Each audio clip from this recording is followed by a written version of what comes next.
Créer de la préférence sur un marché, ça se fait pas à coup de recettes miracles ou de formules incantatoires. Y a pas de stratégie de com livrée en kit. C'est d'abord des vrais process, des actions concrètes, souvent complexes et sans bullshit.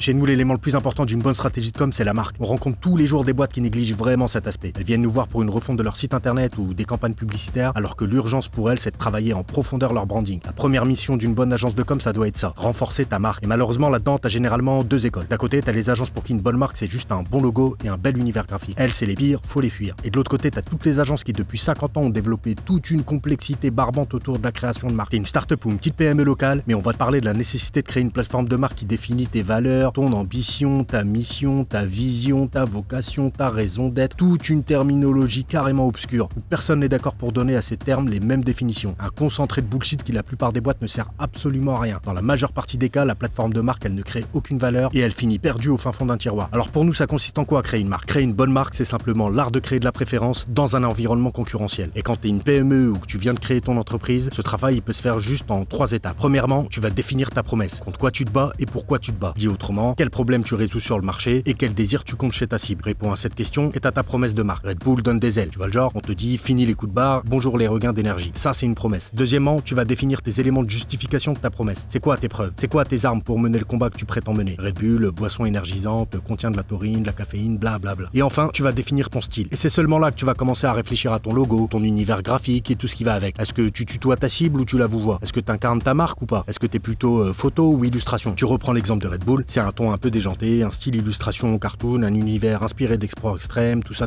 Voilà comment tu peux construire ta marque. C'est pas facile, mais c'est simple. Une bonne promesse, des preuves et un style rien qu'à toi. Si t'as ça, tu peux commencer à te concentrer plus sérieusement sur ta création de support ou ta stratégie pour générer des leads. Mais ça, c'est un autre sujet. On en parlera une autre fois si tu veux, parce que là, j'ai du boulot.